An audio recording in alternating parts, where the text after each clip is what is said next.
And welcome back to One News's 43-hour continuing election coverage. I'm Ed Lingao. We will give you the latest updates on what's happening on the ground. I'm Orly Mercado. We'll also give you the fastest breakdown of votes and a deep dive analysis here on One News, all sides, all the time. I'm Rizza Diaz. Now, major candidates for the 2022 national elections have already cast their votes. Senator Ping Lacson, who is from Cavite, was the first one to vote among the presidentiables. Now, he was followed by survey front-runner Bongbong Marcos, who voted in Batac, Ilocos Norte.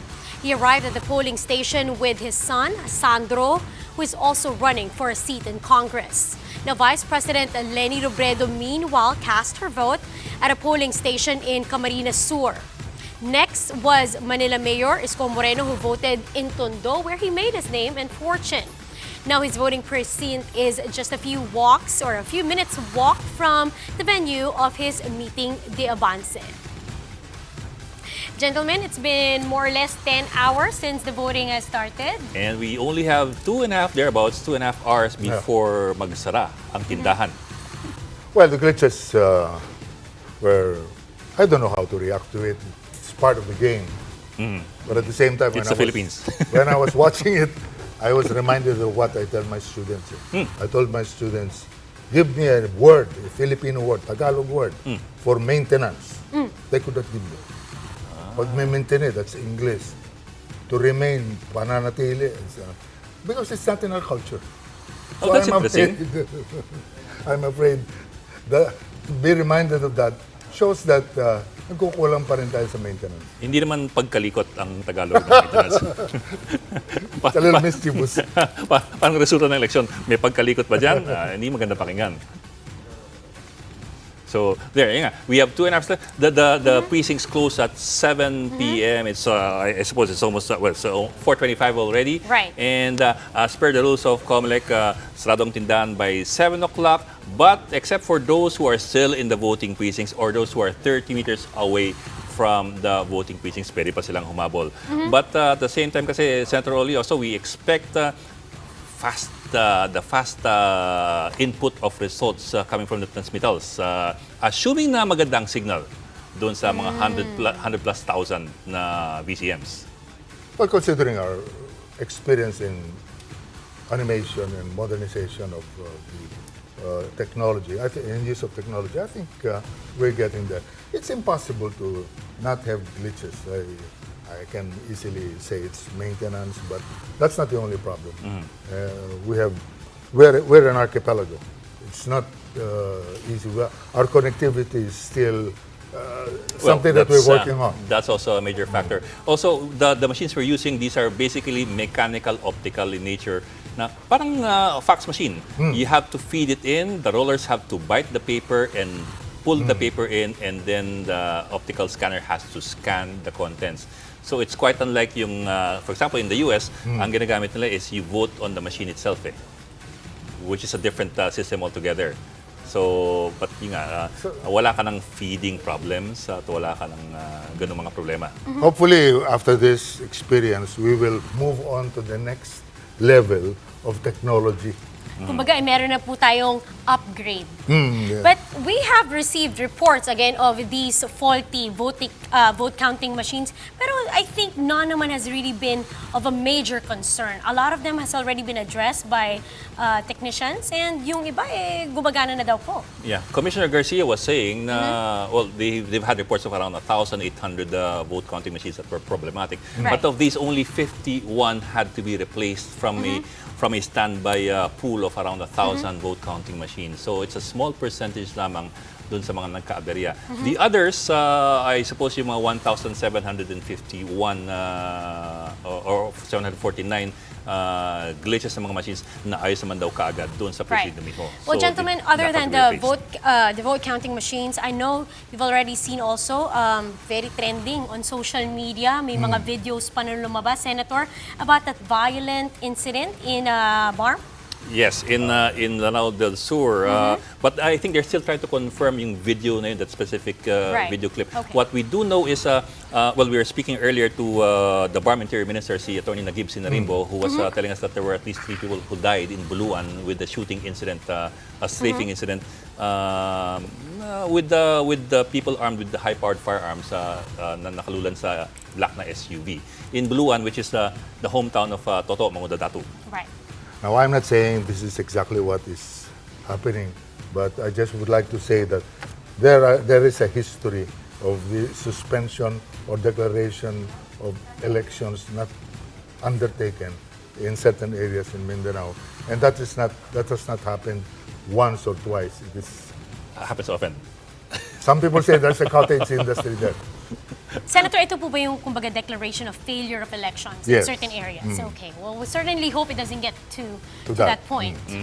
Okay, but you have a lot of things happening now. We want now to zoom in on what's really one major story to look at right now and right here. Who will be sitting next in Malacanang? So let's backtrack a bit and take a look at the numbers. We have Paulo De Rosario to break that down for us. Paulo. Thank you, Ed. So we have here right now, well, for those who are just joining us in our coverage, we have here a touchscreen that allows us access to data all the way back from 2016, and we'll find out whether or not, depending on the regions, which candidate will be leading throughout the day as the numbers do come in. Right now, we have the numbers here from the VP race back in 2016 with, of course, the two frontrunners in the surveys, VP Leni Robredo and former Senator Bongbong Marcos still here up front. But let's take a look at this first, at the big wall. There's a reason why I'm allowed to wear sneakers. That is because we're going to travel all the way here. December 2020, at the start of the surveys, at the very beginning, you see here we have more candidates that are no longer in the running. Senator Grace Poe, Alan Peter Cayetano, Bongo, all part of the conversation. Then we move all the way here to September 2021, wherein we finally found out who our presidentials will be. Notice here, Sara Duterte up top. And as soon as she withdrew her intention to become the next president of the country and ran for vice president of Bongbong Marcos, we see his number shoot up, way up here in December 2021. Now, what else happened here in September? You see here, VP Leni Robredo changed her identity from a former Liberal Party member and now moving on and changing and becoming the Kakampink, that pink party coming in. And as that happened, you see a sudden rise here from September to December 2021 in her numbers, but still a sizable gap here. Can I add in some dates? You can come in and join me here up in the wall. Our guests. Remember that, okay, this is September kasi this was, these were the timetables or the time frames of the surveys. But it was in October 8 to be specific, when we had a deadline for the filing of the COCs. Yes. At doon nagkaroon ng linawan kung tatapo nga si VP Leni Robredo for the presidency at kung sino pang iba. And during that time, si Sara Duterte by October 8 was only running for re-election, yes, for mayor. It was only in November 15, the deadline for the substitution, when Sara Duterte decided to substitute and run for vice president. So, syempre, because there was no survey in between, hindi siya na-capture dito yes, sa October. But that's an interesting point where you had the shooting up, as yes, you said. Absolutely. And if you notice here, sir, and we were pointing this out through the entire coverage, that as soon as Mayor Sara Duterte did withdraw, or at least based on the survey numbers, we see the sudden shoot of former Senator Bongbong Marcos' numbers as well. Then that is, of course, because of their partnership, their association as president and vice president tandems. And if you notice here also, Bongo also withdrew his intention there. And all of that suddenly consolidated the votes. And you see former Senator Bongbong Marcos taking a commanding lead.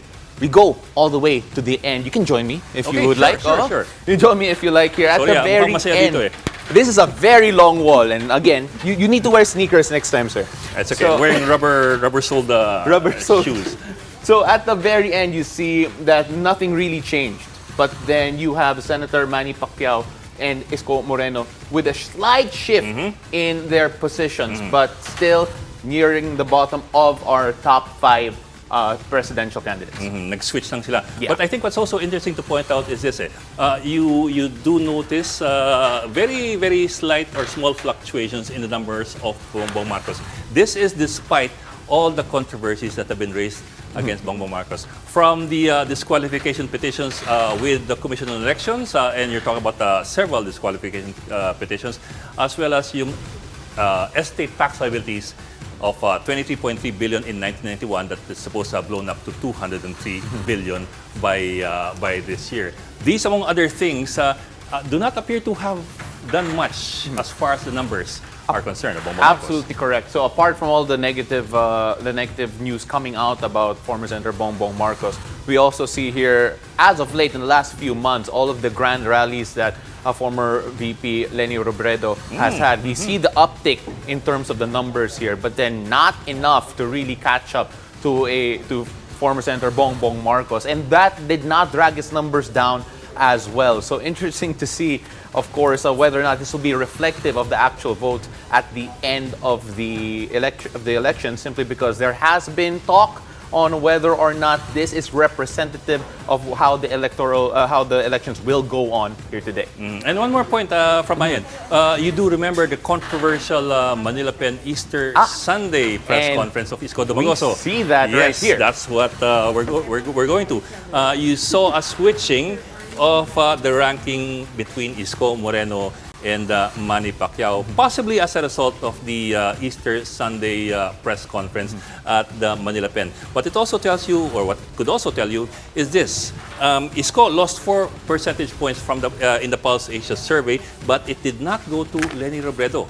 So whatever points that may have been pulled out of Isko Moreno for that press conference went to other people down here. It did not go to Leni Robredo. In fact, I think Leni Robredo went down by 1%. She lost 1 percentage point in the last survey. It's also interesting to note, of course, we're using the Pulse Asia surveys. If you look at the other surveys as well, they do say there's not much movement between Pacquiao and Isko Moreno in that end. But then, based on the survey we're using right here, you're absolutely correct in saying that possibly that Easter Sunday press conference did do a number on his numbers.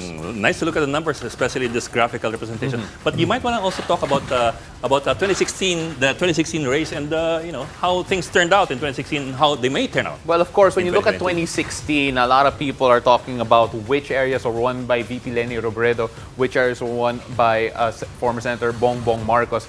As you can see here in the middle, very clearly marked here that VP Leni Robredo was able to take most of the Visayas and parts of northern Mindanao, while majority of Luzon went the way of former Senator Bongbong Marcos. Now, we actually do have the numbers in terms of the surveys and in terms of the actual results later on that we will get to show you, just to see how this may shift in the upcoming elections. And until we have that, though, this is how it looked like, and this is the battle that VP Leni Robredo and former Senator Bongbong Marcos are battling in right now, and the party that the other candidates are trying to crash in as well. You have another heat map there that later on could show us or compare 2016 with 2022. Yes, we will have that, but until the data comes in, we don't have much yet. Yeah, just to show people what they can expect later down the line. Yes, that's absolutely right.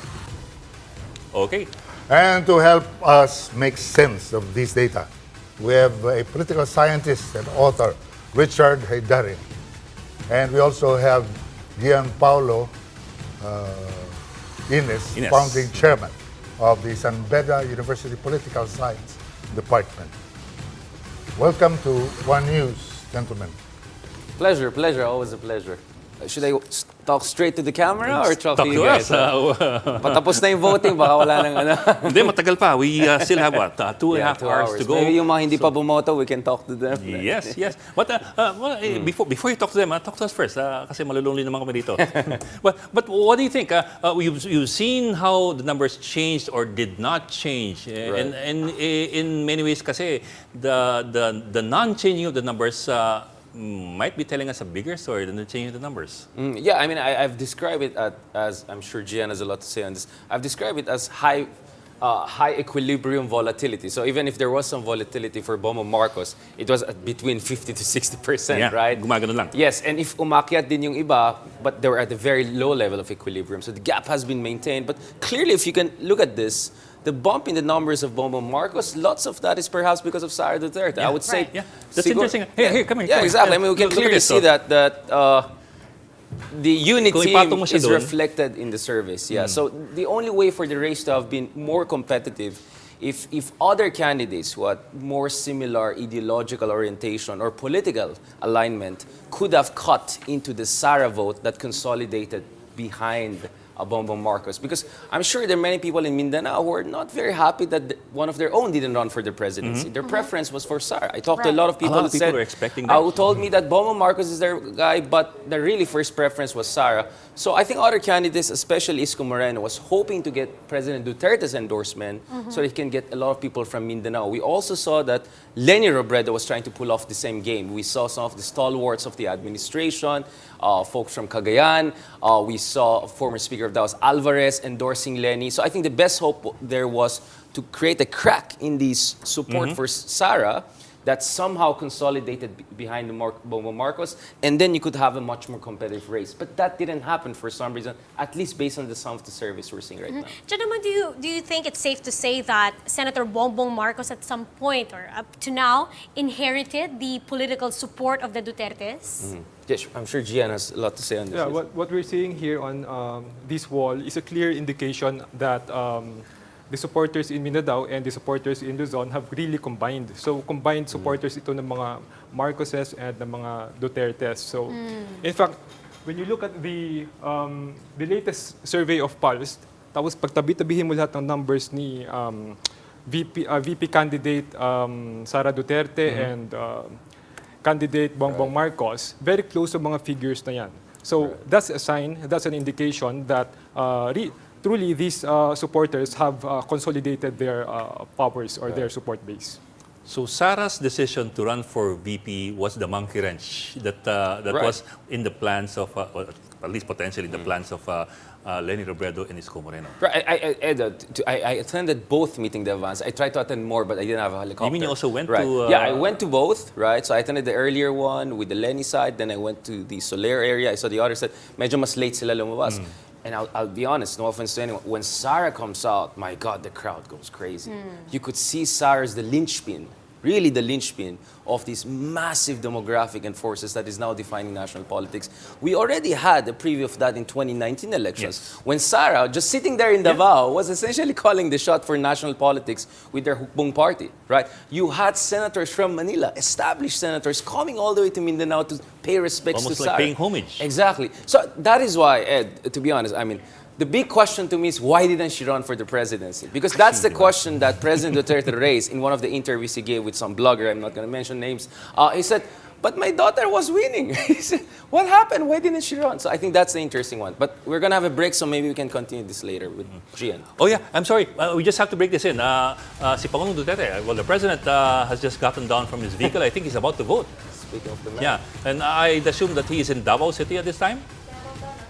Yes, he's in Davao City. I think he belongs to the same voting precinct as his daughter, Mayor Sara Duterte, who voted earlier this morning. Yes, yeah, that's confirmed. This is in Davao City.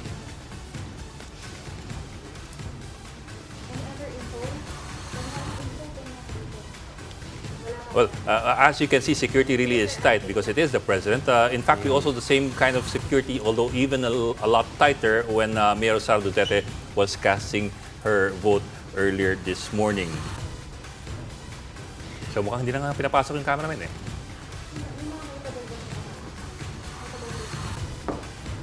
Now, as far as the other members of the Duterte family, I understand as well that Baste Duterte, who is running for mayor.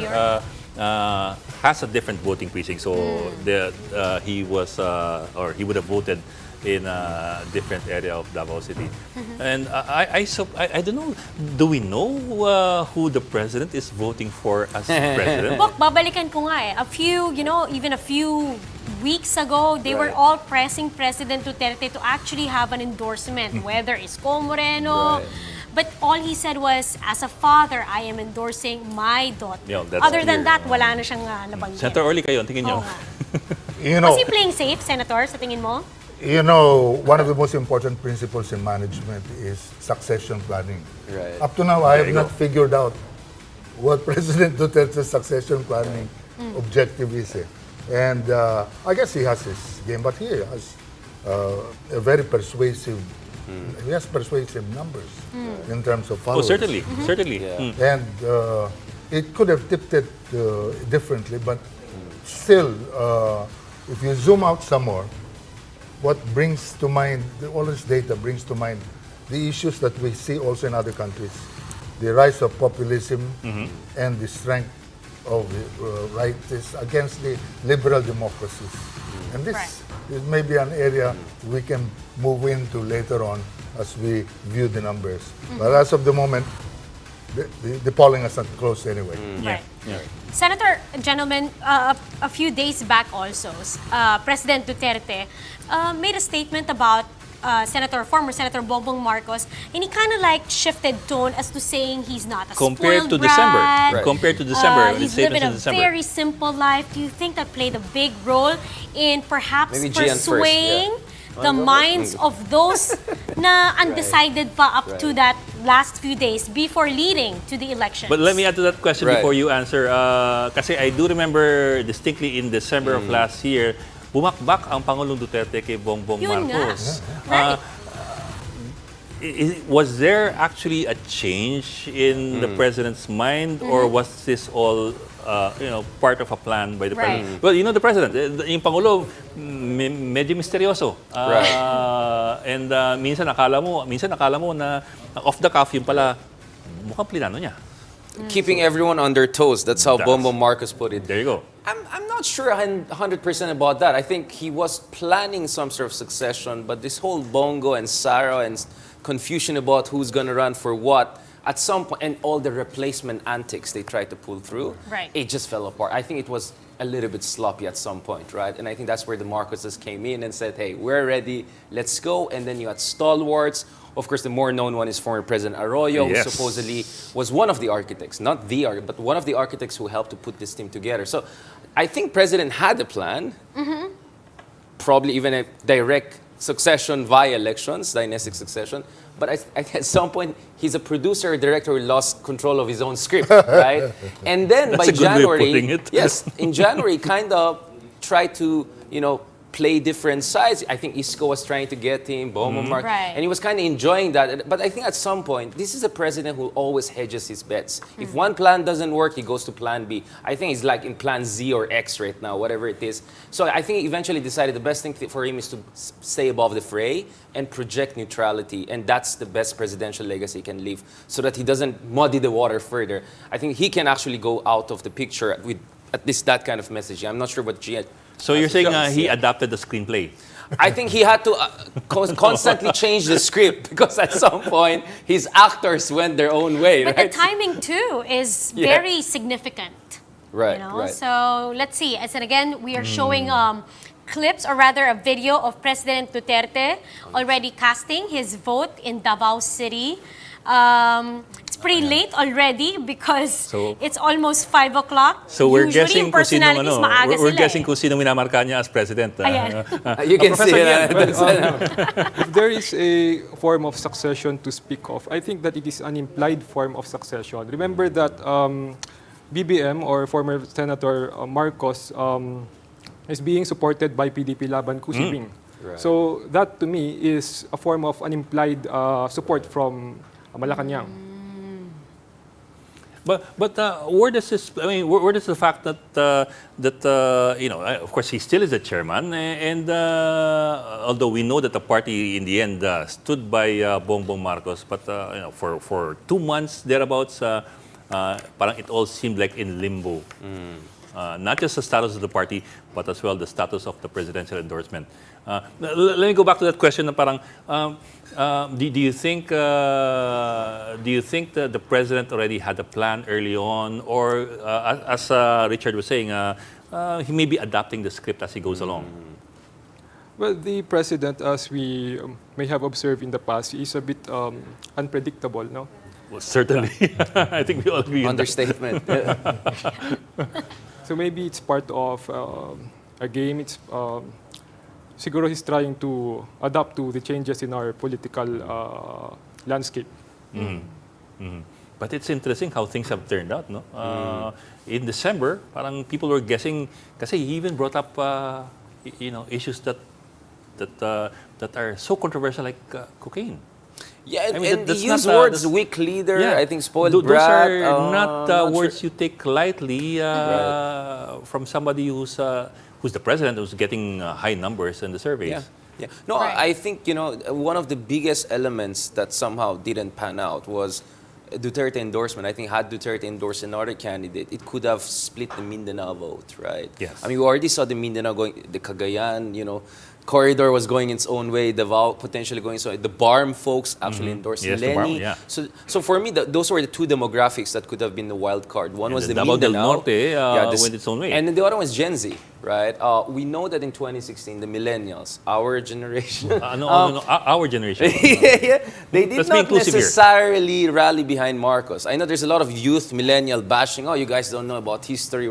But actually, if you look at the numbers, exit polls, for instance, Lenny didn't do too bad among millennials. Gen Z could be a different picture. I'm not going to bash the younger generation, but it could be a different picture. And back then, we didn't have TikTok. And I think TikTok is a totally different ball game. The algorithm is wild. What clicks there is what. And the Marcos team are doing very well on TikTok. I've been checking out different campaigns on TikTok. Because of them, I had to go to TikTok. So this is the other wild card I want to watch. How will the Gen Z vote? There are at least 4 million voters between 18 to 22. And if you put that entire Gen Z up to, I think, 26, 28-year-old, it could be huge numbers. And we know the Gen Zs are not totally invested in one of the campaigns, right? I mean, they may not be as ideologically hardened as some of the other generations, including our generation, the millennials. Including, our generation, right? So I want to see We the try to be Gen Z inclusive vote. here, we try to be inclusive. Gen Z vote for me is a very interesting one. It could be much more fluid and softer than what we see here. Because you say, Bongbong was like number 2 and 3. Suddenly he's like 50, 60. I'm not sure how hard vote that is. But at the end of the day, if he just holds on to that, no matter how soft some of the voters, then he could be the first majority-based president Could there be in a contemporary surprise? Philippine history. Could there be a surprise in terms of the Gian, result? do you think there'll be a surprise? I don't want Anything to. I that- don't want to go there. What could be the curveballs, Gian? Where it can go crazy? Honestly, I think that what we've seen in the April 2022 survey will likely be the result, or will likely be reflected in today's election. I've tried to go back to the previous surveys of SWS In Pulse Asia. and Pulse Asia since 1992, and all of them tend to yield to the same conclusion. The result of the April survey, that's the month prior to the election, will likely be the result of the election. But there's always a first for everything, right? I mean, Right. so there could be, maybe it will be closer than what of the poll suggests, but whether the front runner may not do as well, I don't know. Maybe But what's that's going to happen if the results of the polls are totally different from the surveys? That's where the VCMs come in. There is a... Diba? there- Like, Yeah, I know. I mean, if Completely, it goes like- crazy, this is where I'm worried because if you look at it, both camps have been trying to cast aspersions, right? I mean, you had front runner, Senator Ferdinand Marcos, coming out with that video, that nostalgic video, like his Like, dad coming protect out. your with votes, the protect the guard your vote, votes. take all the coffee you can, no winking until. And of course, they're questioning what happened in 2016. Now, the opposition, of course, which is also worried about how things could go, we also hear them casting some aspersions. Just this morning when I was in Malate, I think 2 or 3 VCMs had issues. I talked to some of the folks on the ground. I'm hearing stories all around. Now, we understand there are like, 65 million eligible voters. We're talking about tens, hundreds of thousands of VCM machines. So a few dozen here and there Right. perfectly is within the Still the realm manageable, of statistical margin of error, right? 107,000 But the VCM problem is machines. when you have such a polarized environment, so much disinformation, so much wildness on social media, people can make mountain out of molehill. That's why it's very important for different camps, the adults, right, to remind people at the end of the day, this is about our country, right? We don't want unnecessary trouble, right? And if really the election is fundamentally sound, not perfect, but fundamentally sound, as we have seen in the past, not perfect, but fundamentally sound, then I think we have to prioritize a peaceful succession. What makes democracy special is that peaceful, orderly succession. And this is one of the things that we have to emphasize. Okay, we head to the Comelec Command Center where our reporter, Shyla Francisco, joins us live. Shyla, what's the latest there? And ahead of the closing of the polls later at 7 p.m., the Commission on Elections on Bank has officially convened as a National Board of Canvassers in preparation for the canvassing and proclamation of winning senators and party lists. Earlier during the procedure, the on-bank or the National Board of Canvassers opened and checked the consolidation and canvassing system box, which includes a laptop, the SD card, and security token, among others. To recall, the consolidation and canvassing system will receive the certificate of canvass from the city, municipal, and provincial board of canvassers. This will then be matched to the printed COCs to make sure it's identical. This will be the basis for the official results for senators and party lists. The target is to proclaim winning senators and party lists a week after the polls. As there are no transmission yet, the session has been suspended until 1 p.m. tomorrow. Meanwhile, amid the ongoing voting, the Comelec said there are now 168 vote counting machines tagged as defective from just 143 around noon. Of this number, 44 has already been repaired. The rest of the report mentioned that 80% of those reported are minor that needed fixing from the technical staff. Now, Ed, for now, the Comelec sees no need to extend the voting at 7 p.m. later unless it is to accommodate those in line or within the 30-meter of the polling precincts. Ed? Okay, Shaila, can you run us through the numbers a little bit? You're talking about 168 defective vote counting machines. That's out of a total of, if I remember right, around 100,000 plus vote counting machines. So it's a relatively small number. Is that correct? Yeah. Yes, Ed, that's right. It represents just 0.1% of the total vote counting machines. And earlier, when the media asked the Commission on Elections, they said during the 2019 elections, just to give you a background, around 5,000 were declared as defective. So this is a small compared to the previous elections, and considering that we're closing the polls in just a few hours already. Ed? Okay, 5,000 defective machines in 2016. Oh, sorry, I wasn't aware of that number. 2019. In 2019. Okay, that's a huge leap from. But although on the other hand, we have not yet closed the precincts, and they have not yet transmitted, which is an entirely different thing altogether. So far, what the machines are doing right now is that they're scanning, collecting the ballots, and I suppose aggregating them. Iba pa yung transmission. So we will still have to wait for that. Yes, Ed. They actually suspended the session until 1 p.m. tomorrow because there are no transmissions yet. They would still have to wait for the Municipal Board of Canvassers to transfer it or to submit it to the Provincial Board. Then they will have to transfer or send it to the National Board of Canvassers. But just to clarify, the National Board of Canvassers will only proclaim winning senators and party lists. The winners for the president and vice presidency will be declared by the National Board at the House of Representatives. Ed? Okay, Shaila, huling hirit na lang. So at this point, as of this time, they see no reason to extend the voting hours beyond 7 p.m. tonight. Ed, yes, that's correct. They don't see any justification to extend the voting later at 7 p.m. unless it is to accommodate those who are still in line. Ed? Okay, sorry, one last question. We've had some reports of violence, particularly in Buluan in Maguindanao. Has there been any reason for the Comelec to declare a failure of elections in any of the areas involved? And as of now, there are no declarations yet. In fact, we're just waiting for the Commission on Elections commissioners to hold the press con in a little bit to give us an update on the election-related violence that happened in certain areas in the country. Ed? Okay, Shala Francisco reported to us live from the Commission on Elections Command Center there, I think, in the PICC. So we will just go into a gap. We hope everybody will stay with us. Marami pa tayong pag-uusapan. We pause for a short break. This is Bilang Pilipino 2022. I'm sorry, Rizza. It's fine. All sides, all the time. We'll be back.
Dungog na ko ninyo?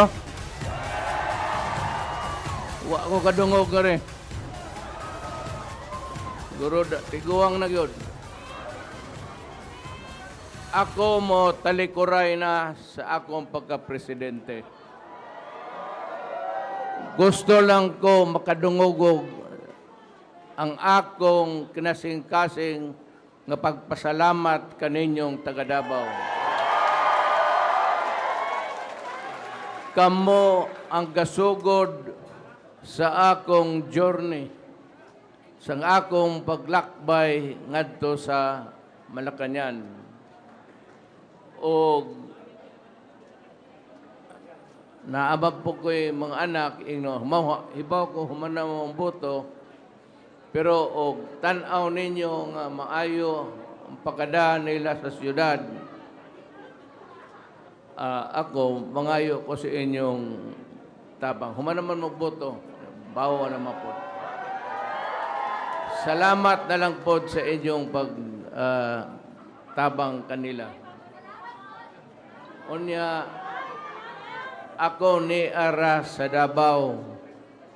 So, basig civilian ako. Ug unsa may ako mahimo nimo, sama sa akong giingon ni adto pa pagsugod nako pagka-mayor. Ako, si Rodrigo Duterte, magpabilin inyong sulugon. Daghang salamat.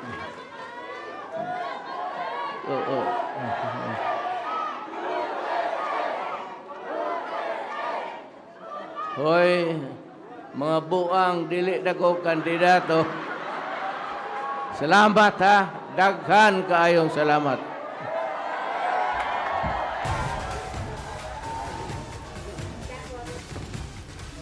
President Duterte thanking his supporters in Davao City after casting his vote in the city.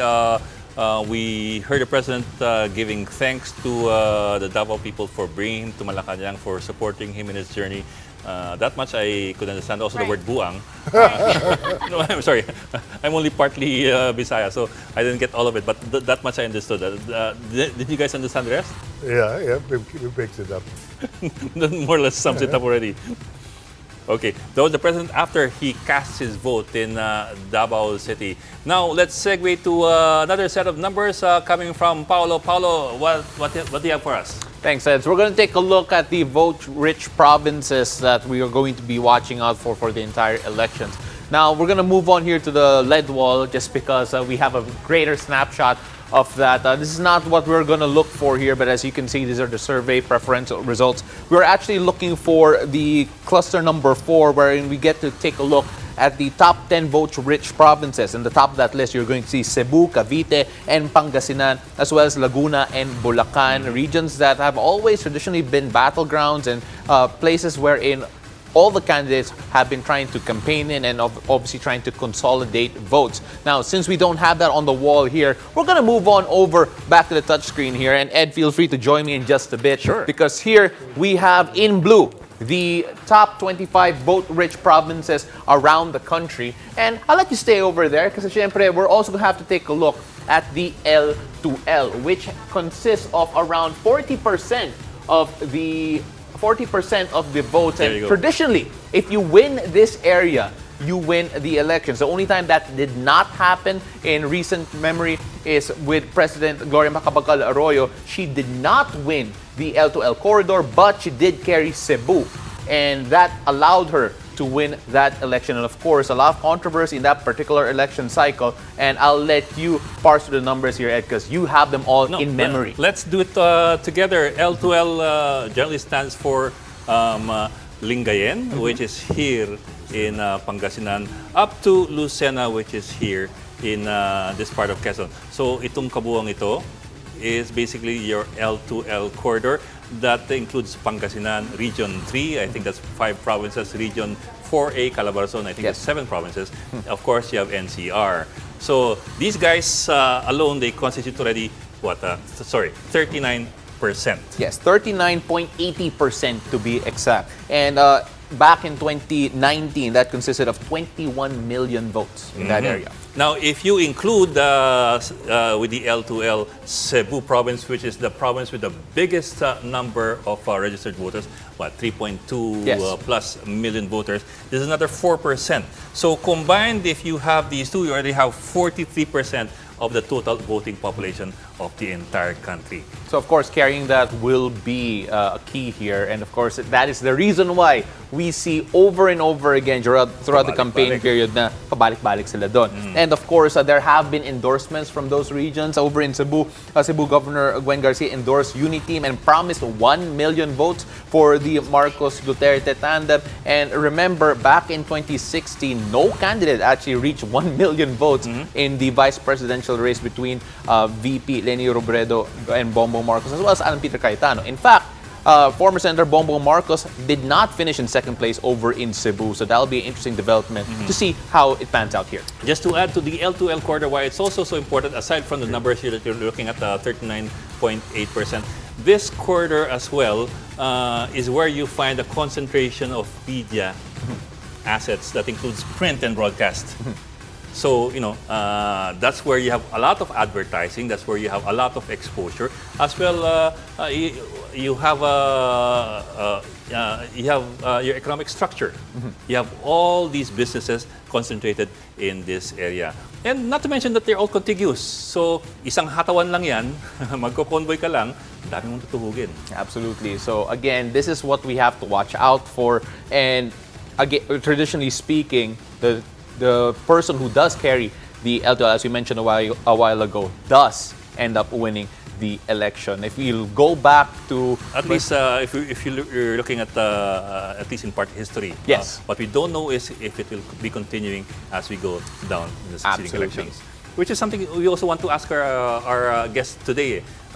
Is there any value in looking at this, for example, this quarter, the L2L? Also, is there any value dun sa endorsements ng LGUs, specifically Cebu? No, I mean, let's look at it. When you look at the LGUs, I mean, we have cases whereby in 2016, we had people in the LGUs who were endorsing 3 candidates. They keep on shifting based on the survey results. So I think to assume that some of the LGU support will be solid through and through in itself There's no is guarantee. exactly. So there's a lot of bandwagoning also happening with the LGUs, and that's something that we have to keep in mind. I mean, with Cebu, right? I mean, we didn't know they're going to And go you have, Isko, you have they're a gonna- dissonance in some of the the local parties. But you know what? One thing that is really interesting for me in this race is traditionally presidential elections are anti-incumbent, right? Every 3 years it's pro-incumbent midterms, The but every midterm. 6 years is anti-incumbent. People want something new, but we may see for the first time something quite different here, whereby not only pro-incumbency but further consolidation of the ruling coalition if the surveys stand on the election day per se. I think that's something to really watch out. The other thing is, we had 2019 election, which was quite unique in itself. I think it was the first time in 81 years that the opposition didn't even win a single seat in the Yes. Senate. So we are already probably in a totally new territory right now. That is why I'm revisiting some of the basic assumptions we have about the elections. Some of these trend lines could further consolidate, or we may see a totally new alignment of forces that could define Philippine politics for decades. to So no guarantees at all. come. Right, definitely. Professor Gian, what do you think? Yeah, I fully agree with what Professor Haydarian said, no? That there's no guarantee that the voters will actually follow the endorsements of their leaders. Although we have to emphasize that the endorsement of local politicians is also important because they're part of the network on how the national candidate reaches out to the local constituents. But we have, I suppose you might call it a new element here. Before, we used to have ward leaders. Alam mo yung mga tao on the ground, the boots on the ground. Right. Now you have micro-influencers. I don't know how that factors into building a support base for candidates. Right, Especially right. during the pandemic, everybody went online. Yeah, I mean, definitely. I mean, it used to be air war, which is like television and all, and then ground war, right? Now you have the social media war. So you have a 3-front war being fought here. So, and if you look at the candidates who are doing well, they're doing well on all fronts. So nothing could be taken for granted in this race. Yeah. Well, just to piggyback on some of the points that we made a while ago, syempre, we have the results coming from 2016. I know we're going to look at Right. the Marcos Robredo battle as potentially the battle that we're going to be most focused Right. on in this particular election. Here are the results back in 2016 with Right. VP Leni Robredo carrying most of the Visayas region and parts of Balance Luzon. But then there's a big shift coming into this part in this recent survey, wherein VP Leni Robredo did lose majority of Balance Luzon and lost parts of Visayas as well. If you notice the numbers as well here, it's not even close. She used to carry 4A and 4B, and here the gap significant between the two, between Marcos and Robredo. And we move on here to the Visayas region. She lost region 7 in the Visayas, and again by a significant margin.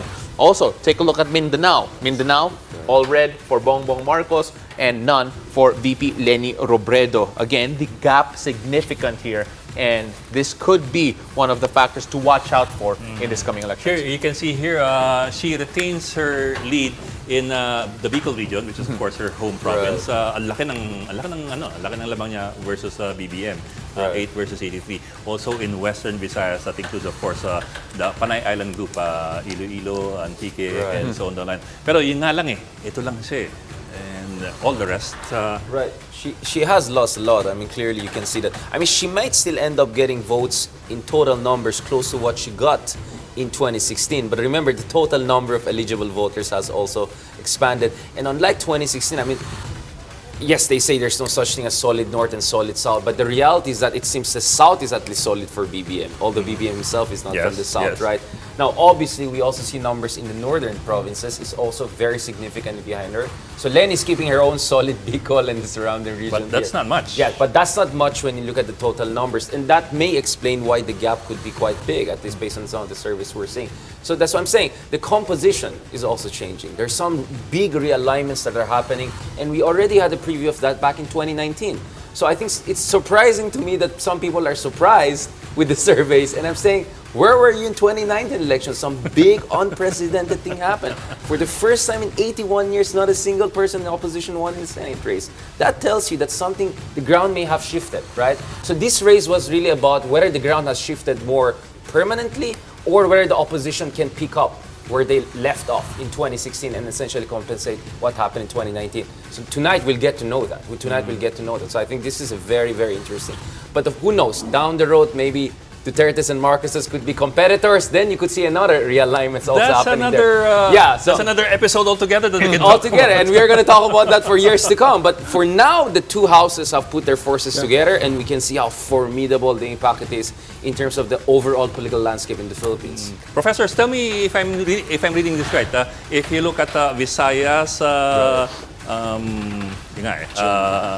ang sabi nga ni Paolo, itong 8 and 9, this was just Marcos's in the Visayas, also Mindanao here. But if you look here, it's almost all red. And you also notice BARM, 61 versus 7. Even though we had Haj Murad endorsing Leni, right? Which is quite interesting. The Bangsamoro Unified Justice But is that Party covered by the survey that I think April 21, Perhaps right, is not, the cutoff? but So even let's then- see. Sorry, to cutting. I think that is why it's interesting. The question of endorsement. If the BARM number a little bit moves, then that means endorsement may have a power. So this is an interesting. I want to isolate the data and then look at the final exit poll, compare the two, then perhaps we can see whether endorsements really matter as much. Or maybe it's the other way around, Ed. They do their internal surveys, they go with the flow. If the people are shifting that way, the politicians follow. It's not the other way around, right? So that's the other thing I want to watch in this race. Well, the other way of looking at it possibly is that the MILF is taking a big gamble. They are taking a big gamble. Considering the numbers. Right. It's very big gap. It's such a huge gap. Ikaw, Gian, I mean, that's kind of something. Well, kasi I simply look at this in terms of bailiwick. Mindanao being the bailiwick of Duterte and Luzon being the bailiwick of Marcos. And for this election, we all know that VP Leni is not the candidate of the administration. So that's also a big factor why the numbers of VP Leni is or has gone down. Okay, Yeah. okay. Actually, we can actually even zoom in even further. Again, we have the results from 2016, and just to see exactly what happened here. As I mentioned a while ago, in terms of endorsements, whether or not that would be a factor, here, remember, 1 million promised votes for former Senator Bongbong Marcos, and he barely cracked 283,000 last time around. Of course, that'll be a big shift if the million does come his way. But also take note there, Alan Peter Cayetano with 604,000 votes. He was the VP candidate of President Rodrigo Duterte. And again, not necessarily speaking that the votes that went to the Duterte candidate will automatically go to former Senator Bongbong Marcos. But then you put those numbers together, that is already close to the 1 million, at least closer to 1 million promised this time around. But again, that's not necessarily going to be the case depending on how the voters fall in this particular election period. But then that's just a snapshot of how it could be here. Ed. Okay. Ka-Orly, anong tingin nyo? Your perspective, man. You know, I still remember that L to L, that Lingayen to Lucena corridor. And looking at it now, and considering the development of technology, this fourth industrial revolution we are in, I think many things will change. They continue to change. And we can be surprised. There will be more changes in terms of corridors. Those areas that can close the gap, the digital divide, will be the ones that can dictate, especially the vote-rich areas that are now still not that intertwined with the mainstream. Dati kasi ang laking bagay yung mass media concentration sa L2L, but now you have social media, which is its own power. And we have empowered, the technology has empowered people to broadcast at their level. Right. So it's a totally different game now. I'd like to bring a point kasi nabanggit nyo kanina about endorsements and we were concentrating on the number on Mindanao.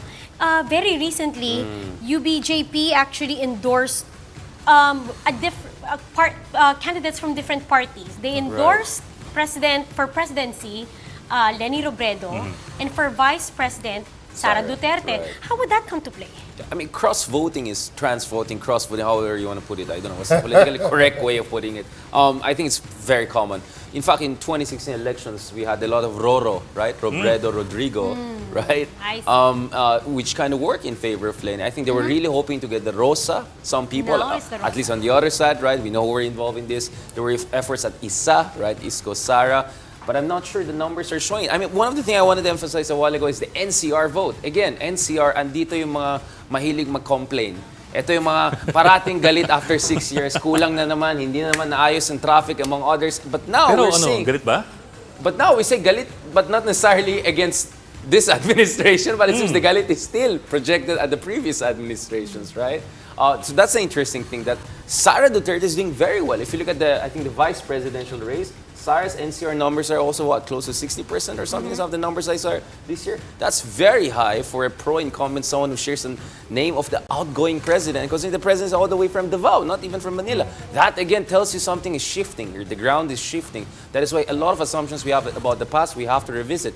A lot of them could not be useful anymore. So I completely agree with Senator that this is a new ball game. This is definitely... I think we are in a historical juncture in Philippine politics. We're definitely... On Tuesday, we're going to say totally new Philippines, I think. Yeah. I think that's interesting to bring up again. For a long time, NCR has always been the opposition region. Diba? It's hard to please tayo. Reklamador ang mga taga Metro Manila. I don't want to say that. I just said hard. Well, I said it for you na. Thank you. Diba? But no, in 2019 and 2022, at least if you go by the surveys, ang number one sa NCR si Bongbong at si Isko. Right. It's not even Robredo. Right. So I think that's where the opposition didn't do as well as they should, because usually this is where they can pick up a lot of numbers, right? Daming galit, daming reklamador, daming hindi natapos ng projects among others. That's not happening. So I think that's another issue that we're facing right now. So I think the Leni camp are so confident. A lot of people showing up in Ayala, they're meeting the Avanza in the grand rallies. But there are a lot of people who are maybe quiet, not saying much, but perhaps they're still much more comfortable with the continuation of the status quo than going back to the past. Because the problem with Leni is that, for Leni, is that even though she shifted to pink, many people still remember the That's other it. color. Wearing- And a lot of disinformation that has been targeted at Lenny, right, over the past 5 or 6 years, we're beginning to see a result of that. I think we're not talking about it, but let's be honest about that. One reason maybe Lenny's not picking up the numbers he used to get in 2016 is because a lot of people were perhaps alienated with all of these things that they see based on this information. So I agree that technology is changing things, but not necessarily for positive things, right? Sometimes it cuts both ways. Yeah. Professor, again.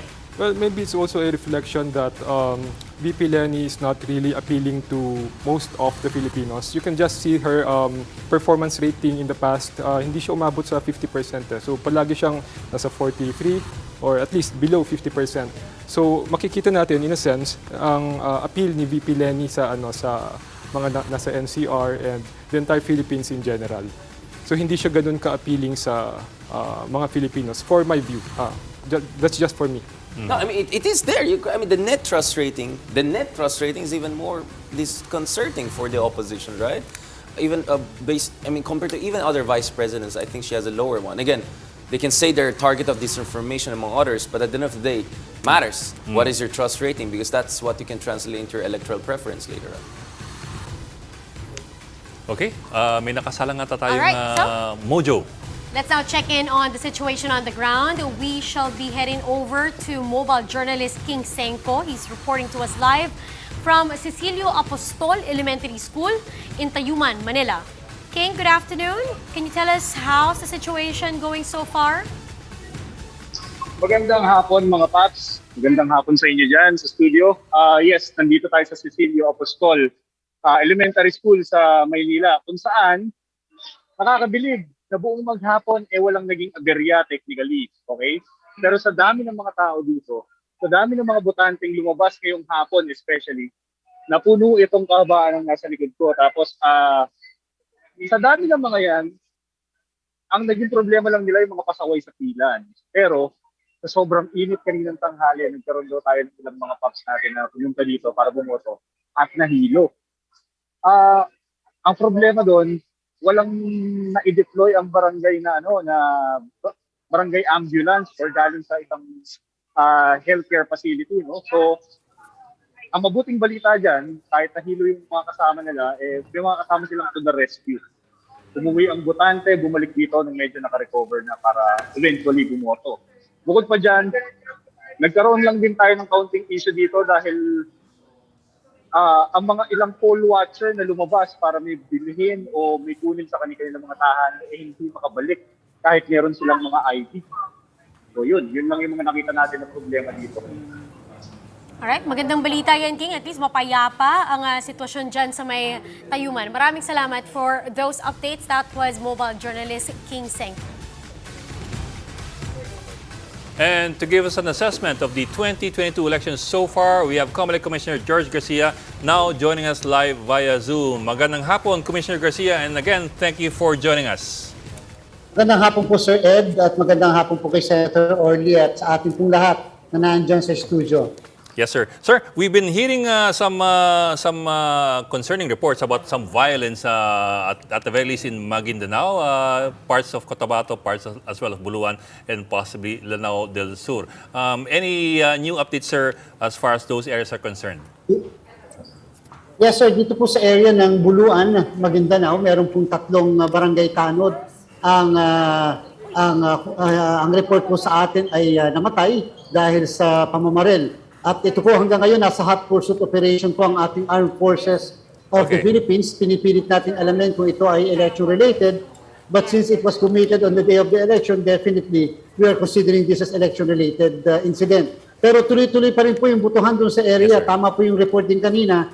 Para po mga kababayan natin, despite sa mga ganitong pangyayari, wala na po silang takot, tuloy-tuloy po yung pagboto rin. Now, dito po sa Lanao del Sur, sa Malabang, which is actually declared under Comelec control, nagkaroon po ng isang insidente rin po dyan na mayroong isang namatay, tinrace po natin. Matagal na po kasi ilang linggo na may rido po dyan sa area and lumalabas po dito sa initial na investigation, rido ang dahilan dito sa pagkamatay ng isang tao nito. But just the same, again, namatay pa rin po siya sa panahon ng eleksyon, ng araw ng eleksyon, and therefore we are treating this again as an election-related violence. Dito naman po, medyo may mga nagkasuntukan, may mga nanghaplot ng ilang ilang election paraphernalia po natin dyan sa Binidayan, Lanao del Sur. Pero hindi po buong bayan yun, isang polling place po lang sa Binidayan, Lanao del Sur. So, gusto ko lang pong banggitin na hindi po ito yung buong bayan ng buong bayan. Medyo isang polling place lang po ng isang polling place. And therefore, hindi naman po, it does not affect the entire municipality or the entire province. In fact, kahapon nga po, doon naman po sa Sumisip, sa Basilan, may mga nag-attempt po na pigilan yung pagdidistribute natin ng mga election paraphernalia.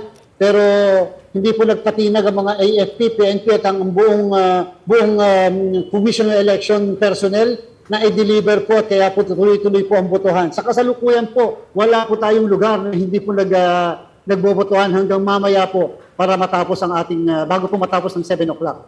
Do you believe, Commissioner, that there will be no area that can be declared as having failed to conduct the elections?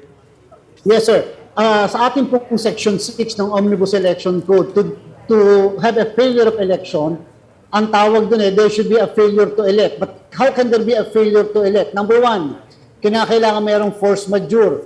Para bang isang insidente na hindi naman natin napipredict, act of God, like for example, storm, or like for example, earthquake. Number two, destruction of election paraphernalia. Wala po tayong na-destroy na election paraphernalia, kaya po hanggang ngayon, wagas na wagas ang pila ng mga kababayan natin sa bawat presinto. Sa buong Pilipinas po yun, hindi lang po talaga yung nakikita natin sa mga TV screen. Nationwide po ang monitoring namin. Number three, meron pong violence, which violence resulted in the people not being able to vote, or even if they are voting, the election was suspended, or hindi po natapos yung botohan dun sa area na yon. And number four, there was terrorism. So, and number five, similar incidents katulad po ng mga nabanggit. So far po, yung issue ng violence and terrorism ay hindi po umabot sa punto na ang mga tao ay hindi nakaboto. But just the same, we will be waiting for the final report of our field personnel, including the report from the electoral boards. But so far, yung po mga nakakarating sa ating mga problema, at inaamin naman po natin yan, ay yung ating mga makina na talaga naman pong sa sobrang edad na, sa sobrang tanda, ay medyo nagbaback down po yung iba. Pero naayos naman po ng ating mga technician na nandun sa mga polling places. Commissioner, nabanggit niyo po yung mga vote counting machines po natin. Ano na pong status? Kasi kanina po sa report po na natanggap po natin, a little over 100 pa po yung mga sinasabi nilang hindi pa gumagana up to now. Tama po. Actually po, ang bilang pa nga po na ibang media personalities ay mga 1,800. Actually, hindi po. Meron po kasi sa sobrang init, nung panahon. Tapos ang dami pong bumoboto talaga. Kita niyo po naman ang pagboto ng mga tao, kababayan natin. Ano po by the minutes lang, talagang hindi po nagtatagal. Pasok ng pasok. Medyo nag-iinit. So siyempre po, palalamigin ng konti. Medyo gagamit ka ng electric fan. Pagkatapos, okay na po muli. So yun po, kinukonsider ka agad nilang defective machine. Hindi po. Talagang kakailanganin lang po ng konting pahinga rin ng makina. Number two, may mga makina po, hindi kagad nakakapag-scan ng balota. Yung po pala, yung ating mga vote counting machine, meron pong special na kinakailangan ipahid para lang po makapag-scan siya ng maayos. So, kinakailangan may scan. So, may ganun po. Meron naman po na kinakailangan ma-tilt ng konti yung mismo makina para lang po mas lumana ng maayos. So, these are instances po na hindi naman naka-apekto doon sa performance ng machine. Kaya lang, naayos din po ito sa bawat presinto. As of kaninang hapon, meron po tayong kulang-kulang na 60 machines na walang choice kung hindi po talaga palitan. So ang ginawa po natin, nagpadala kagad tayo ng mga contingency machines habang ginagawa natin yung mga makina na galing sa mga presinto. So hindi po natin hinintay, pinadala na po kagad natin. Ngayon po, pasensya na po, gusto ko lang liwanagin yung protocol natin. Madami po kasing kumalat ng mga ibang balita, pero gusto ko liwanagin. Matagal na po nating protocol since 2010. Kapag ang isang makina, ang isang vote counting machine ay hindi kaagad naayos o nasira, ano po ang solusyon? Ang solusyon, number one, gagawin ng technician. Pag hindi niya kaya, dadalhin sa repair hubs namin. For the first time since 2010 election, tayo po ay nagkaroon ng repair hubs nationwide. Dadalhin po sa repair hubs. Kaya lang, siyempre po medyo mahaba-haba yung panahon para madala doon. In the meantime, nasa repair hubs po ang ating mga vote counting machine, tuloy po yung pagboto sa presinto. Again, I will repeat, tuloy po ang pagboto sa presinto. Kaya lang, Yung pong ini-insist ng iba nating mga kababayan at naiintindihan ko po sila, naiintindihan sila ng komisyon. Ang ini-insist nila, dapat, hihintayin namin yung mga makina na dumating o bumalik muli dito, hawak namin ang mga balota namin, kami maghuhulog. Tama po yun, naiintindihan po natin. Pero ang ating pong protocol, hindi po pwede napakadaming tao doon sa loob ng presinto. Isipin niyo po kung may hawak ng balota, mga 50. 50 po ang tao sa loob ng presinto na hindi bibitawan po yung balota. So ang solusyon po doon, pagpapatong-patungin po yung balota in front of all the watchers, observers, and citizens armed. At pag dumating na po yung makina, imamass feeding po yun doon sa machine. Tama po, ang sasabihin ng mga kababayan natin, nasa yung resibo namin. Ito po yung pagkakataon na hindi sila makakakuha ng resibo. But all the mass feeding of the ballot will be in front of the watchers, observers, and citizens armed. So, Commissioner, kumbaga nakabase po tayo para ma-ensure na yung mga balota po na shade prior ay maipapasok ng tama dun sa mga vote counting machines is because nandun po yung mga watchers ng bawat partido. Ganun na rin po ng PPCRV. Tama po? Yes, ma'am. Naku, alam niyo naman po yung watcher ng mga partido at saka mga PPCR, hindi sila napapayag. Take note po, not a single precinct reported na may nawalang mga balota doon sa mga nasira yung machine. Ibig sabihin, nakapatas-patas po kasi yon.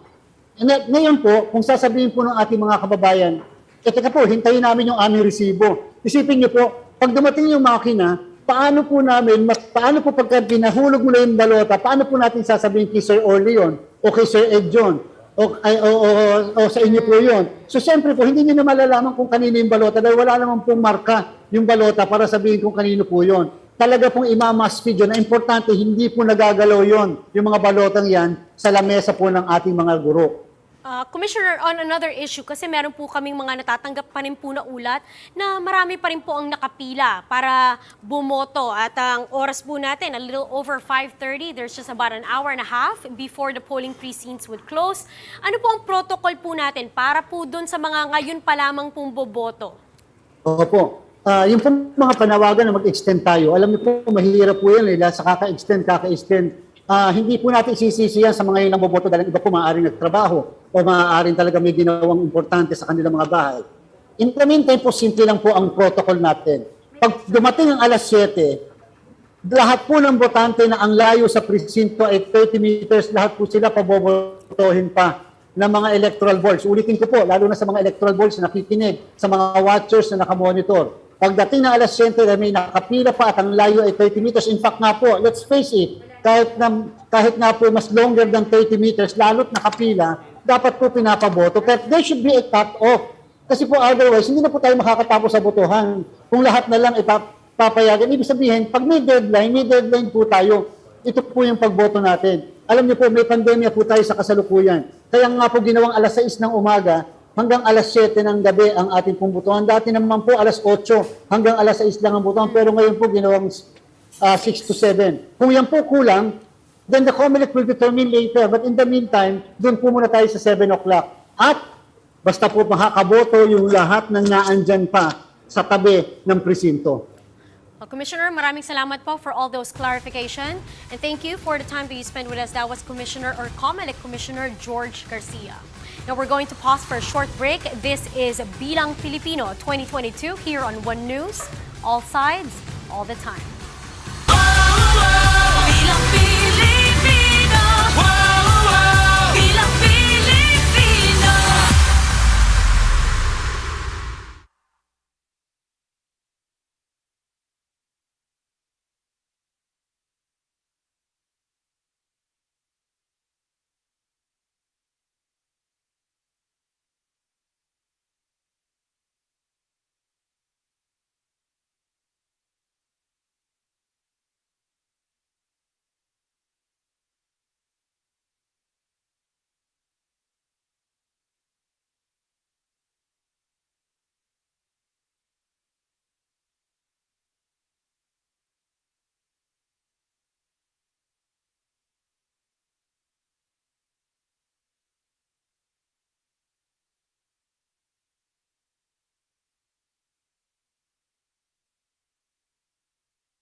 welcome back to One News's 2022 election coverage. Let's parse through some data on the vote-rich provinces. Former Senator Marcos is the survey frontrunner. I'm sorry, let's go through Paulo first. Paulo, you have something for us there. Well, we're going to take a look, as you mentioned a while ago, the vote-rich provinces. We already discussed that, and of course, we also took a look at the survey and how all the surveys were divided in certain areas, and how a lot were actually now going towards BBM in terms of the survey. The shift. Yeah, Yes. the shift there. But we also had a discussion a while ago when it came to social media, whether or not it would be a factor this time around. And it'll be interesting to note, if we go to our social media account here, we actually do have data through Sprinkler without an E, for those wondering if you want to Google it. It is not a typographical error. It's not typographical error, but this is the app that we use here in the data center to be able to aggregate data coming from Facebook, Twitter, and Instagram. And interestingly enough, we saw a while ago the surveys. We also saw what the concerns are for the people who did vote, or at least based on the survey questions, wherein the top three involved the consumer goods prices, corruption, and so. But here we're going to see something completely different. This could show us just how different things could be over on social media and the numbers we see on the survey. Over here on social media, in the past 7 days, this is very reactory, wherein there is a lot of reaction with the latest news. We see here the top discussed issue is not actually corruption, it's not consumer goods prices, but the concern regarding the religious vote, especially last week when we started hearing about the religious bloc voting that could happen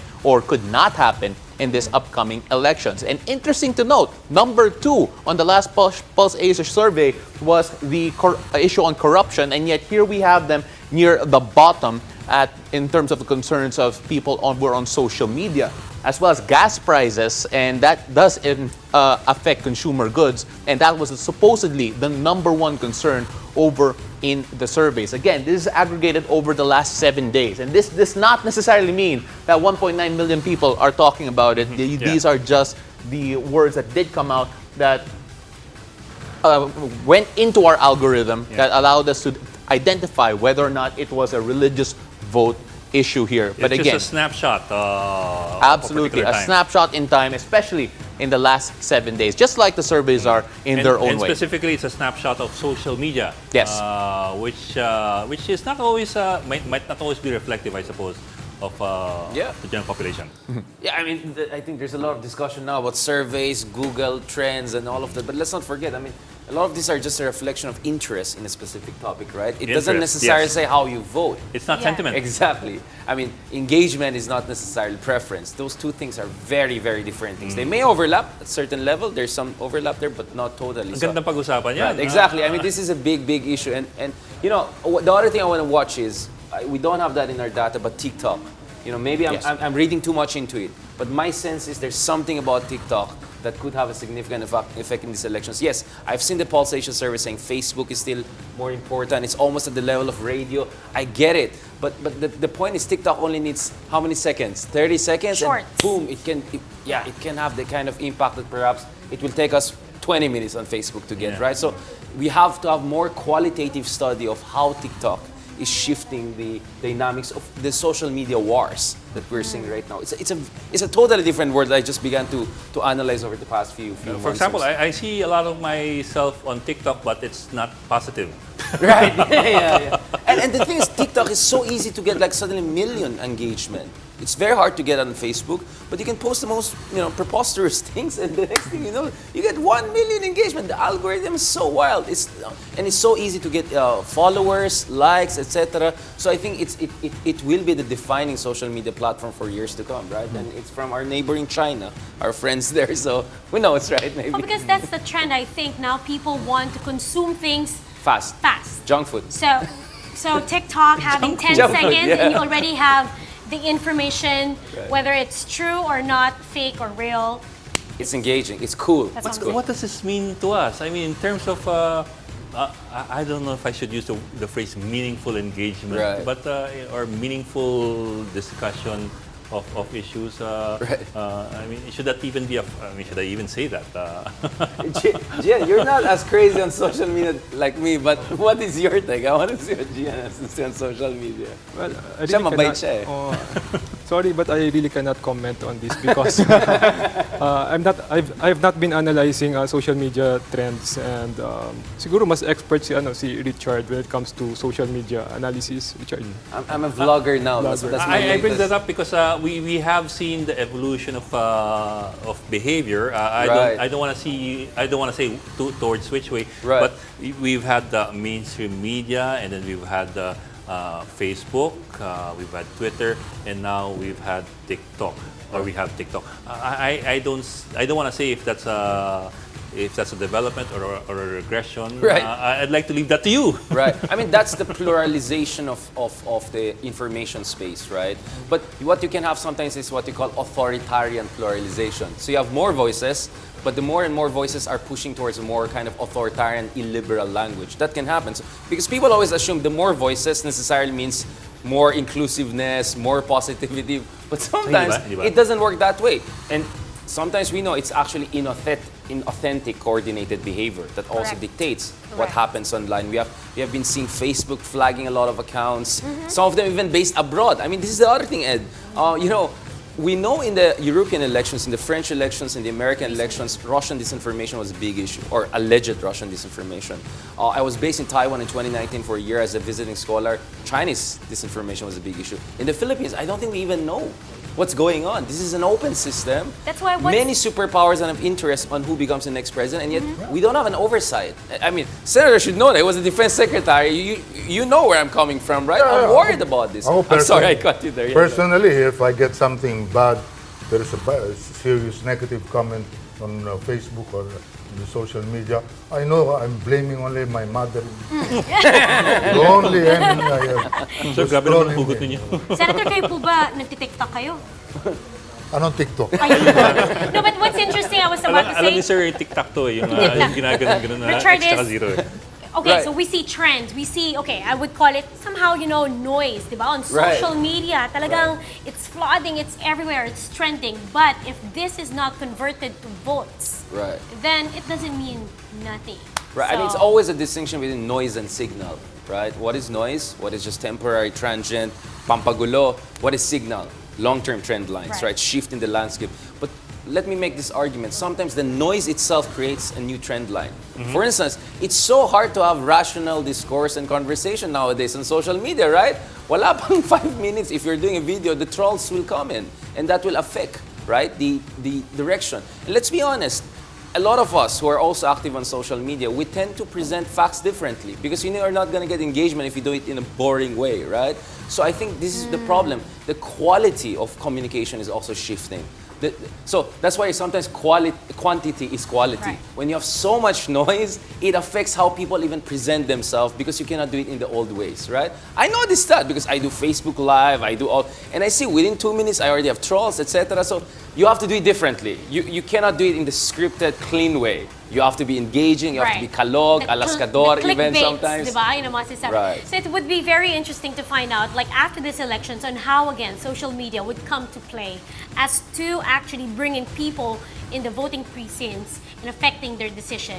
Paolo, I think, has more data for us. Well, again, unfortunately, we do not have data from TikTok, and you're right. Yeah, I'm in so saying- sorry for giving No, absolutely. He's absolutely right in terms of being curious on just how it is affecting this particular election cycle. In fact, there have been a lot of reports from international media taking a look at how TikTok is used to either inform or disinform the voting populace. So that'll be interesting to look at. But if we look here, now, if you feel that social media is a bit more negative than positive when it comes to election season, you're not the only one, because as you can see here, we actually have a chart here on just how negative and positive social media comments are in general. And right over here, negative being a far leader here in terms of the amount of social media engagement, social media being consumed is right now. Again, this is on Facebook, Paolo, that's Twitter, for and all, Instagram. no? That's not for a specific Yes, candidate. that's not for a up- specific the candidate, uptick that's in the for negative. Right, it's just Yeah, that is for everyone in general. So for those wondering if there is more negative sentiment on social media and seeing all of that, you're not wrong based on what we have here at the moment. Now, we can actually go to specific candidates in particular. Again, we have to be careful about what you talk about engagement. How can we change this into votes? That's going to be the question here. And of course, right now, with our algorithm, we have assigned words to be either positive or negative. And this has been shifting all throughout the day. Earlier this morning, Mayor Isko Moreno was actually the top getter in terms of engagement on Facebook, Twitter, and on Instagram. But as the day progressed, the two survey frontrunners, VP Leni Robredo and former Senator Bongbong Marcos, have suddenly started to take control in a very big way. Almost 120,000 engagements in between both Isko Moreno and former Senator Bongbong Marcos, and of course VP Leni Robredo up top there as well. We also see the change in the negative comments and the positive comments. So right over here, red means negative and blue means positive. Throughout earlier the day, VP Leni Robredo was flooded with very negative comments earlier this morning, but that has suddenly shifted. And on the other end, former Senator Bongbong Marcos now receiving more negative comments as opposed to positive ones. This was the reverse earlier just a while ago. Now, we talk about how social media is very reactory and how social media is very fluid in terms of direction. It's hard to say that any of this will affect how the voters will vote or is an indicator of how they will vote. But then this is a great way to look at the pulse of the people at the moment, a snapshot in time, if you will. Ed. Okay, excellent presentation from Paulo. But I'd like to throw it back to you guys. Yes, sir. So where are we headed? All this discussion about the evolution of the discussion. Right. Where are we headed?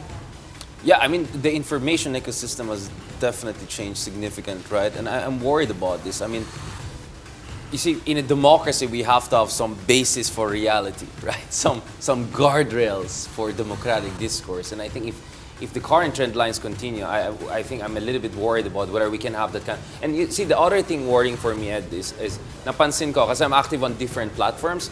Different platforms are niche for different camps. So I'll just call it out. Okay. Twitter, we know the Leni supporters are very dominant on Twitter. You can clearly see that. And I think they do pretty fine on Twitter. If you look at the trendings, who get more trendings throughout the year, I would say it's more the camp of Leni. Oh, this is Twitter. Right, Okay, yeah, there you go.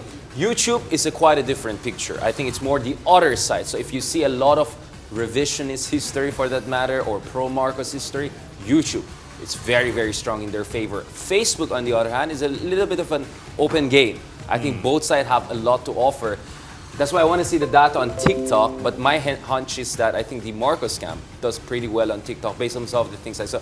I mean, Senator Marcos almost looks like a K-pop star in some of the TikTok you see. You see he has this bomber jacket, V-cut shirt, this BTS-style hair, you know. It's just incredible. And for someone who's looking at this as a social scientist, I think this is a very relevant data. And this could tell a lot about the Gen Z vote in these elections, the youth vote in these elections, but also senior folks. I know a lot of senior folks who are very active on social media, and some of them not necessarily using it for the best ways. Let's say about that. But definitely the information ecosystem is changing. And it's so hard to have, I mean, look at it. The front runner did not attend any of the commission elections organized debates, nor by any of the major media outlets, right? And yet, he's getting so much engagement. Why? Because of the shift in the information ecosystem. He doesn't even feel the need for that, right? He just goes straight to the people through his vlogs on YouTube, which we watch and we look at, and they're very well done. So that's a new thing, because President Duterte attended all the debates. He was very active. He was the star, right? Right. Senator Marcos didn't even really. And yet, you know, he has a lot of engagement online. So that tells you also something about how the race is shifting, how the rules of the game are shifting. Yeah. Professor Gian, I'd like to ask you, I don't know if you have, do you have social media accounts and Just a few. Just a few. Just a few, sir. Yeah. Just a few? Yeah. Oh, how many do you have? Well, I have Facebook, Instagram. and Instagram. Yeah. I'm wondering, well, our discussion kasi was how we end up discussing issues given the new kind of You know, there's an old statement of Marshall McLuhan that still has wisdom. He said the medium is the message. Right, yeah. And if we use that as a frame in understanding this dynamic, we will be in tune and we will be in lockstep. If we still insist on conducting the campaigns the old ways, maybe even these debates have to be reformatted in Yeah. a different way. More engaging, more The problem is responsive. that we keep on following Western style campaigns because that's what we're familiar with. If we step back and look at this landscape, we are also different from the Western style, largely because of the fact that we're Asian.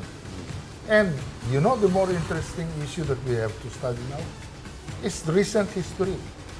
Children of dictators who got into power. You can talk about South Korea, Park Chung-hee. Chung-hee, Yeah. and the daughter. Right. You can talk about Indonesia, Right. almost 30 years under Suharto, and the children came up. You want to study and take a look at what things are happening in terms of, look at the blog and the work that is being done on social media by the great-granddaughter of Gandhi. And it will be interesting and insight into all of these things. Very interesting. Very interesting. All right. Well, gentlemen, meanwhile, election lawyer Romy Macalintal assures the public that the malfunctioning vote counting machines and other election-related concerns are being handled by the Comelec.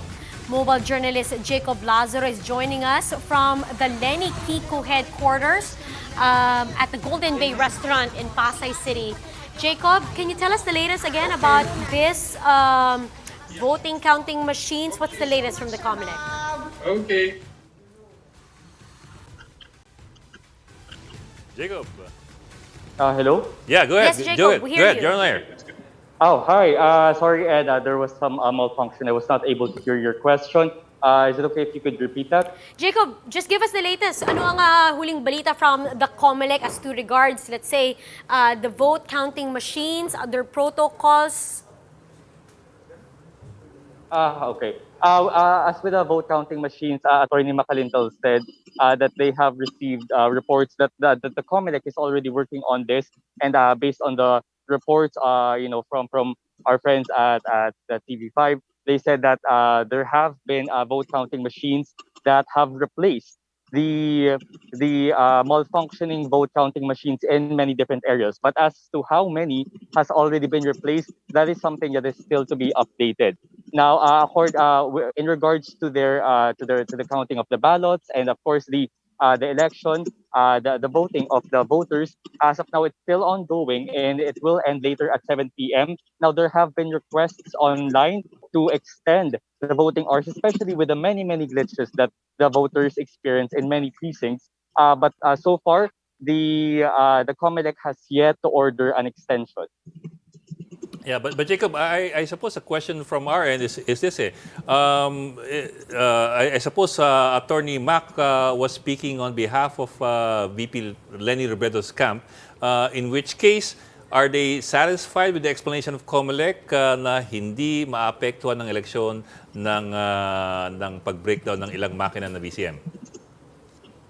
Yes, actually, so far we spoke with Attorney Ronnie Macalintal. He had a press conference earlier, and there are 100 volunteer lawyers here in the headquarters of Robredo, and said that they are operating the pink hotline where voters can actually call in and report untoward incidents that have relations to the elections. And they said that most of the grievances that they received were also about the malfunctions of the vote counting machine. But so far, they have yet received any serious reports that could really raise a question in the integrity of the elections. And actually, let me just interject, Ed and Rizza, that there have been accusations online, claims even from the Bongbong Marcos camp, that there were votes that were supposedly for Marcos but was credited to Robredo, and they said that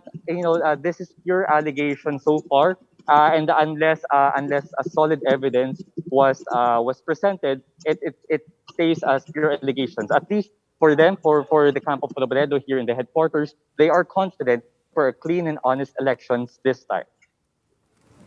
All right, thank you very much. That was our mobile journalist, Jacob Lazaro. Meanwhile, the camp of presidential candidate Ferdinand Marcos Jr. urges voters to report election irregularities to Comelec after claiming incorrect results in votes in Northern Luzon.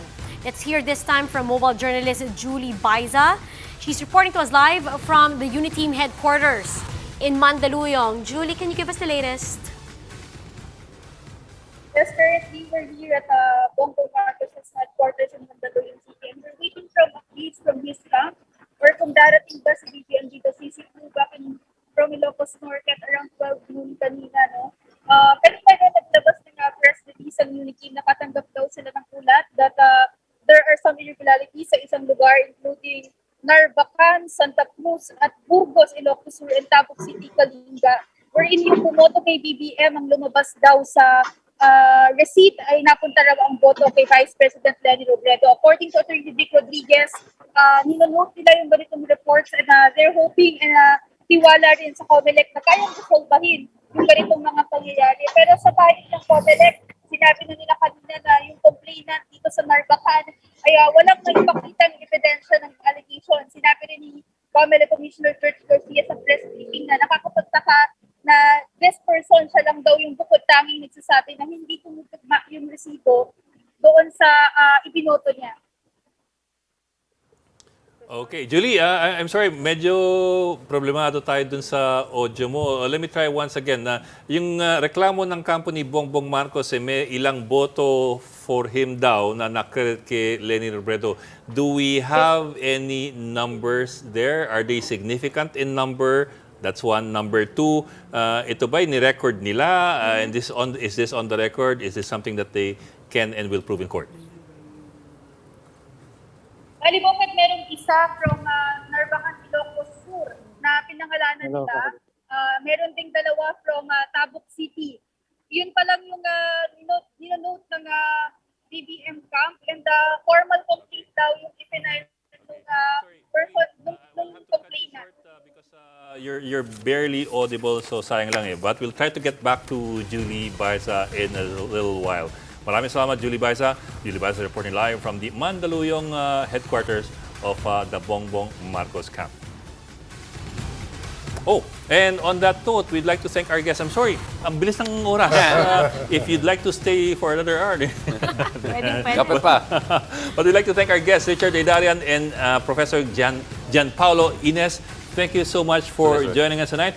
At, well, we still have 1 hour before magsara yung mga presinto. Right. And I suppose we're all on tenterhooks waiting for the results to start coming in.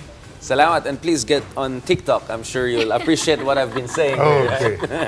Thank you very much. Stay tuned here on One News as we continue our coverage of the 2022 national polls. So get the latest breakdown of votes and deep dive analyses. Joining me next is One News Business and Economy Editor Regina Lay. We are One News and this is Bilang Pilipino 2022, all sides, all the time.